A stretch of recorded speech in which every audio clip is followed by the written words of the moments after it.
ได้ไหนถ้าไม่ทันเวลาสับสนแน่นอนครับพูดอย่างไรก็ฟังไม่รู้เรื่องอย่าง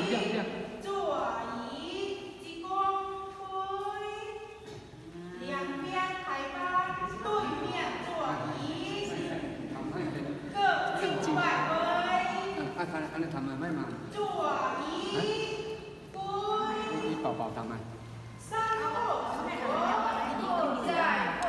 อย่าลืมนะคะคนเที่ยวมาอันนี้ต้องถวายน้ำชาก่อนบ่มีน้ำชาตี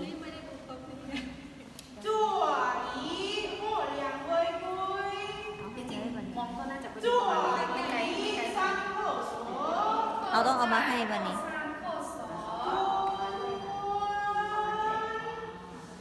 อันนี้อยู่กำซ้ายหรือกำขวา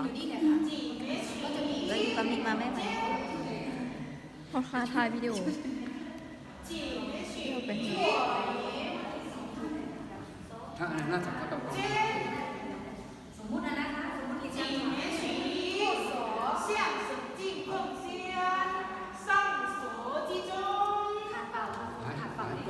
เดี๋ยวไอ้เสร็จพวกนี้เอามาให้อย่างเป็นวุ้นเส้นทำให้มันก็สับสน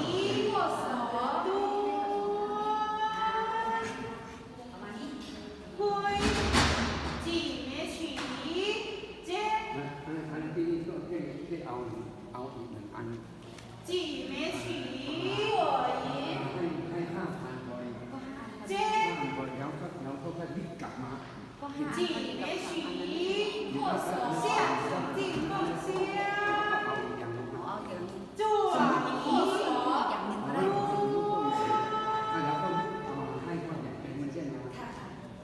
ราะว่าอะไรไหม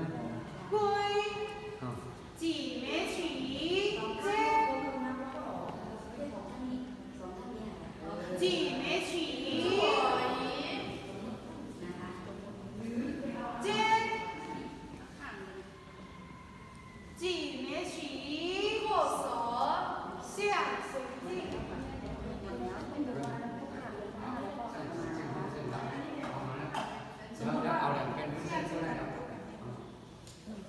เอาเส้นสูงสี่เอาละนี่ไปอันนี้ค่อนข้างสูงแล้วเลยก่อนทำไมกินทำไมอ้าวนี่บอกว่าหนึ่งเป็นหมดแล้ว5,000ก็พอไม่ใช่คุณนายนี่กับ2 วันแล้วนี่ทำไมก็เบอร์แล้วขึ้นไว้ขึ้นไว้คันสีส้มตัวนี้น่ะเส้นให้แม่เอามาขึ้นแม่ถ่ายวิดีโอให้เลยเต็มแล้วนะเต็มแล้วอันนี้เต็มแล้วเลยว่าพันก็เต็มแล้วอย่างนี้2 วันแล้วนะจับต่อจับเต็มเลย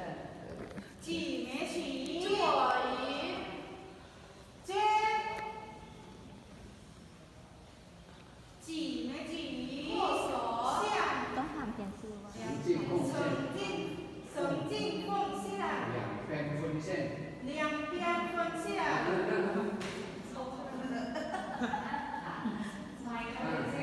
ที่มือนะเพราะว่าขอเราฝันไม่เหมือนกันนะอะไรอีกเส้นเองเลยแล้วก็ไป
点的书有啥物好书？嘿，好好好。爱来活动喂，来预防讲，系咯，我无伫厝下喂，嘿嘿嘿嘿嘿。哦好，你即摆人伫哪？伫厝啦，嘿，你才带伊来啦，介绍咧较亲切啦。毋是啦，带伊来会讲今仔日到，今仔日明仔载拢班喂。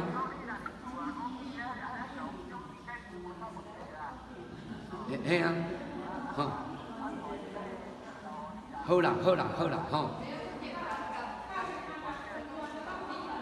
好啦，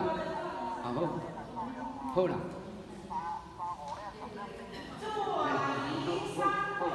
你来才讲啦，即阵啊开始在上课。嘿啦，好，